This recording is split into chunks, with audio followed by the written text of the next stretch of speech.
Bonsoir. Voilà, je voudrais vous présenter le Magneto 3.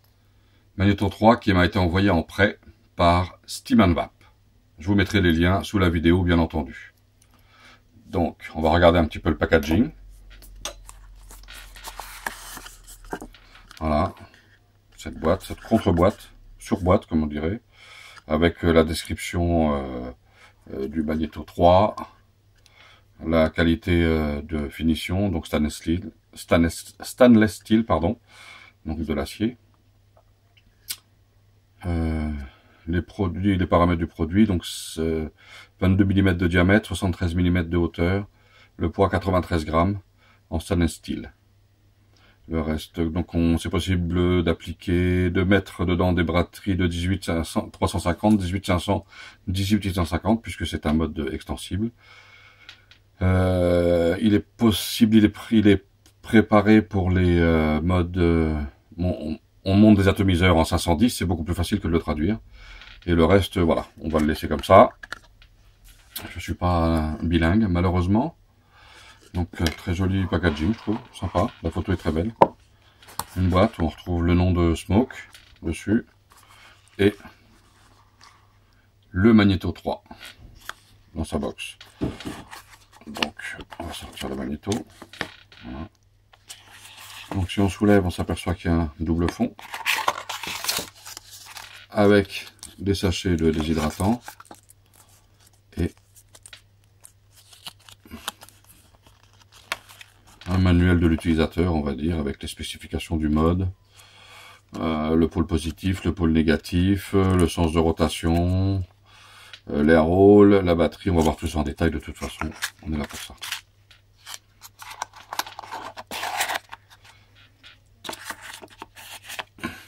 Voilà. Je vais donc ranger tout ça ici. Donc là, le pôle, le pin n'est pas un pin sur ressort. Sur la tête,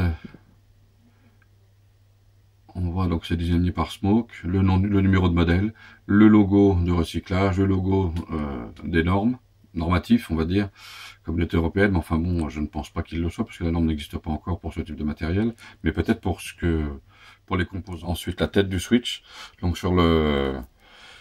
On peut voir ici qu'il y a des trous d'air hall, je ne sais pas si vous les voyez, si on le voit ici un petit peu, là, voilà, vous devez le voir là, il y en a 4, je crois, il y en a un autre ici, il y en a un autre là, et ils arrivent dans la tête. Alors je vais essayer de zoomer pour voir si vous les voyez arriver dans la tête.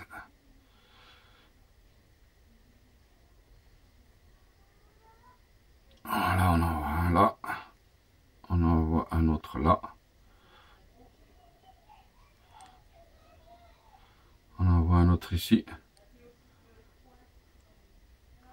Voilà, donc ce qui permet, si jamais on monte avec un atomiseur sans airflow au-dessus, avec un airflow sur le pas 510, et bien ça permet d'avoir quand même de l'airflow. Donc là on les voit bien, ce qui le rend super attractif. Pour ça c'est génial. Il est réglable, on peut le démonter entièrement. Voilà, ce qui permet un nettoyage, ce qui facilite quand même vachement, enfin beaucoup le nettoyage. Donc ce pôle là, il est vraiment pas sur ressort, il est fixe. On pourrait croire qu'on peut dévisser cette partie là qui est à l'intérieur, mais non, la partie centrale en laiton, on va dire, est collée sur la partie en plastique, sur la partie plastifiée. Et donc pour le réglage, il suffit simplement de tourner l'ensemble avec un tournevis ou avec les doigts. Normalement avec les doigts, ça se fait très très bien parce que c'est du, je suis en train de chercher, c'est du nylon. On va dire c'est du... Je cherche le nom du plastique. Je vais le retrouver plus tard. Voilà. Et donc ça c'est génial parce que bah, ça permet de pouvoir mettre n'importe quel type d'ato dessus et de venir le régler. Alors le fait que on puisse venir pousser le pôle positif vers le bas parce qu'on a quelque chose qui est assez proéminent au-dessus, ça pourrait poser un problème, mais on va voir le switch tout de suite parce que ce problème-là, justement, au niveau de la course et de la batterie qui est à l'intérieur, il est résolu par le switch. Le switch, alors le switch a cette particularité, c'est qu'il est gravé, ici. Une deuxième particularité, et non des moindres, c'est un switch quart de tour, n'est-ce pas? Voilà. Ici, ça fonctionne. Là, c'est bloqué. Vous avez la possibilité également de démonter entièrement le switch pour pouvoir le nettoyer, pour le graisser, pour... Je vais prendre un outil pour le démonter.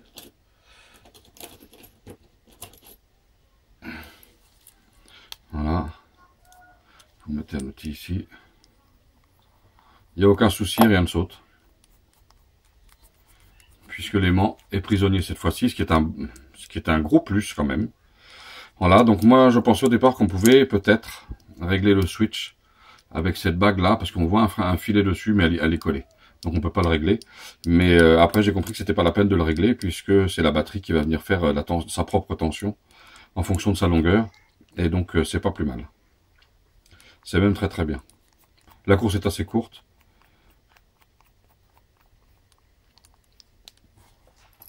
Donc on le remonte. Comme on l'a démonté. Voilà. Donc la batterie va venir, elle, appuyer ici. Et vous allez venir chercher ici. Et donc ce qui laisse un jeu quand même important pour les batteries avec bouton, sans bouton. De toute façon, le tube est extensible, mais c'est vraiment, ça cale vraiment la batterie correctement. Pour le coup. Puisqu'elle va venir se mettre en pression ici. Et vous avez encore un jeu intermédiaire à cet endroit-là. En venant se mettre en pression là, vous avez un jeu ici. Ce qui est quand même pas négligeable. Et très agréable à l'utilisation. Ensuite, le tube central. On a donc, vous voyez que les pas de vis sont franchement très très bien réalisés. Nous avons les trous de dégazage ici. Je vais être là parce que je vais faire un petit peu de hors-champ, sinon j'ai peur d'avoir fait déjà un petit peu de hors-champ. Donc les trous de dégazage, on a la partie où vient se visser le switch. Et on a la partie centrale, bien sûr, avec un pas de vis tout du long pour pouvoir y rentrer le tube central. Donc on va remonter le mode avec la gravure smoke profonde et noircie. Je trouve ça joli. J'aime bien ce genre de gravure. Voilà, ça se fait vraiment tout seul.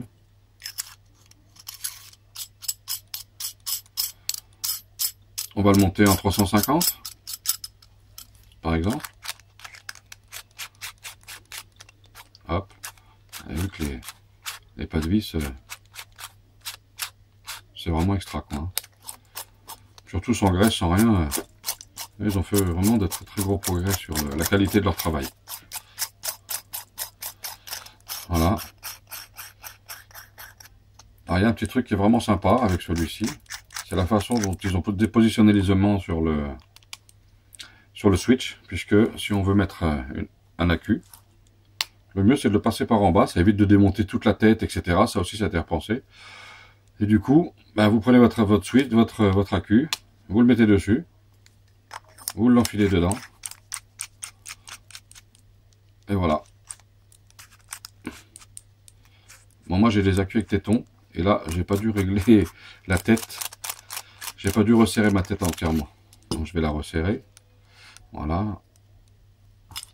Ici. Parce que bien sûr, malgré l'accu à téton, normalement, on tombe flush. Hein.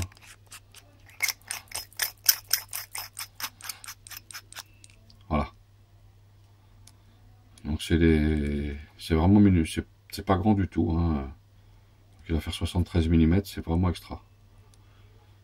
Donc là en 350, on va le passer en 600, en 1850. Hop. Je n'ai pas de batterie en 18500, pardon. Ah, voilà, alors, la rapidité avec laquelle ça se met. En quelques secondes, vous passez d'une taille à l'autre. C'est vraiment extra. Faut que j'arrête de dire c'est vraiment extra, je crois.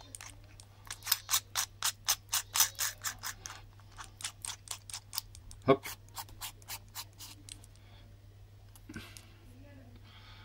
Ici, vous me direz si jamais je le dis trop souvent. Parce qu'on m'avait dit que je le disais un petit peu trop souvent. Donc voilà, en 18650. Donc ça fait un joli mode méca.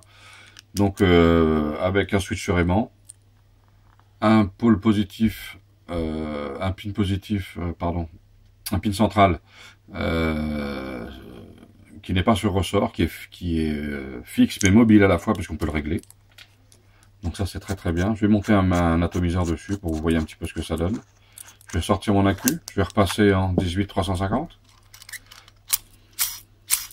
Parce que vu la qualité des pas de vis, c'est pas le temps que ça prend.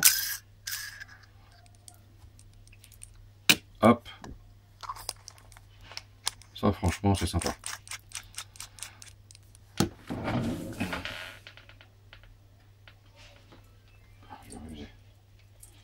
Là, à côté de moi j'ai l'alpha, on va le mettre dessus, juste pour voir un petit peu ce que ça donne. On n'est pas tout à fait dans le même acier. Donc là je vais régler mon switch central justement. Alors c'est possible que j'ai un petit peu de gap avec celui-ci parce que mon alpha, enfin ma batterie, je veux dire, c'est une batterie à téton, j'ai pas de 18350 sans téton. Et mon alpha a une vis un petit peu longue. Mais c'est possible que je n'en ai pas aussi. Parce que le ressort va peut-être absorber la course en dessous. Justement. Le ressort du switch. Le ressort inférieur.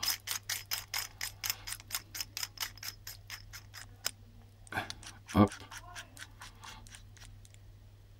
Et voilà, on a un tout petit gap de rien du tout. À la rigueur, si je sais parler de gap, on voit plus rien. Voilà. Donc c'est plutôt sympa. Alors, je sais pas si vous l'entendez. Voilà. Donc bien sûr, c'est pas le même acier. Hein. C'est pas, si j'en mettais un atomiseur, c'est pas celui-ci que je mettrais dessus. Je vais vous montrer en 18350 avec un ato.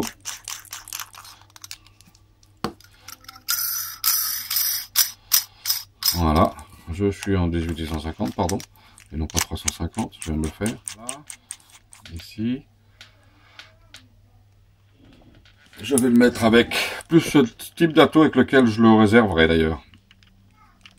Là c'est le Fogger V6 que je suis en train de tester pour moi actuellement, enfin de tester, d'utiliser, de tester, ou est-ce que je vais faire une revue avec, mais je me le suis acheté il y a très peu de jours.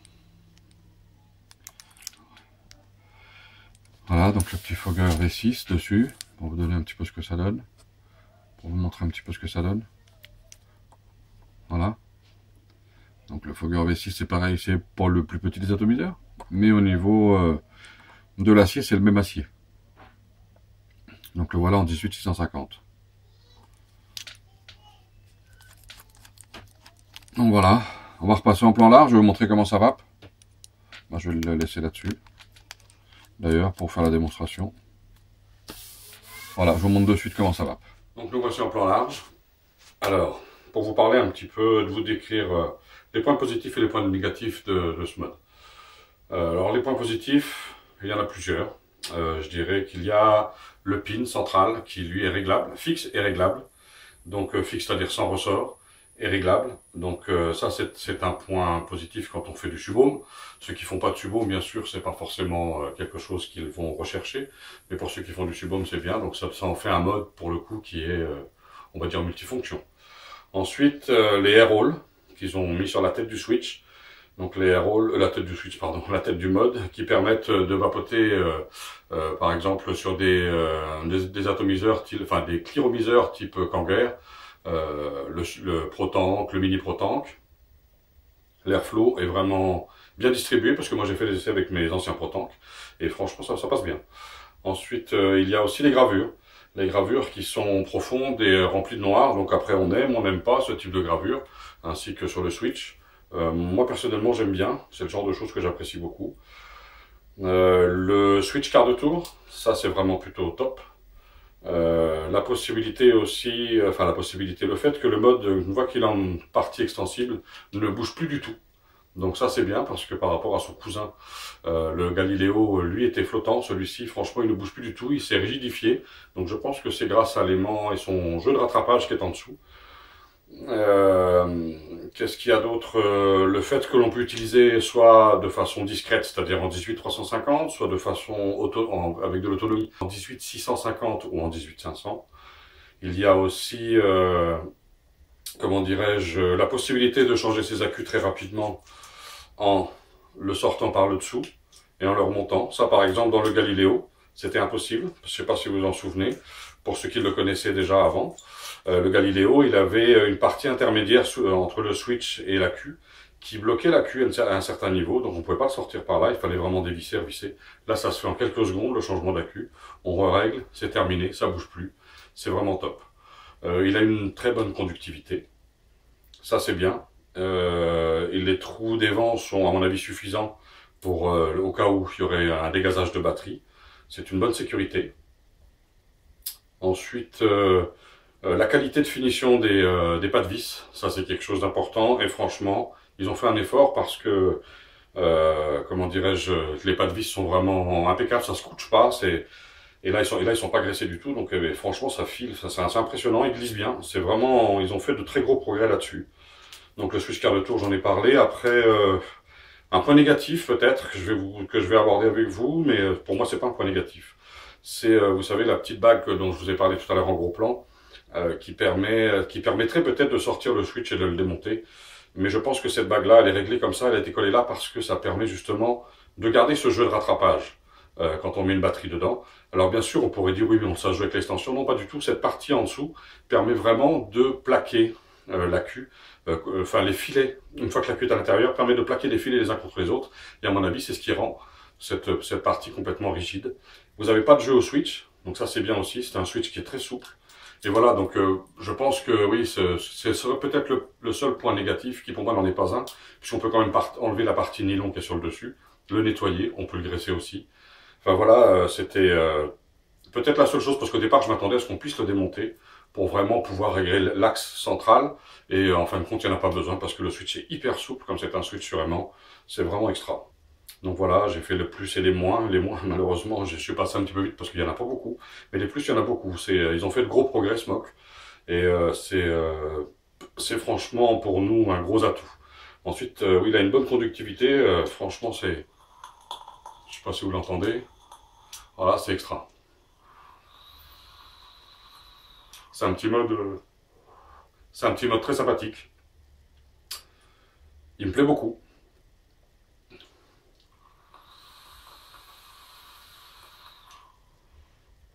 Et je pense qu'il en séduira plus d'un, pardon. Le fait qu'il soit extensible, le fait qu'on puisse faire du subbaume, le fait que, enfin voilà, c'est un mode multifonction. Et il est sur aimant. Il n'y a aucun ressort à l'intérieur. Ça, c'est vraiment un plus. Voilà. Ben écoutez, j'espère que la vidéo vous aura plu. J'espère que vous aurez appris quelque chose.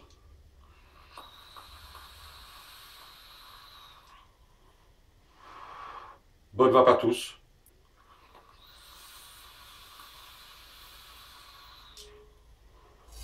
Bonne vape.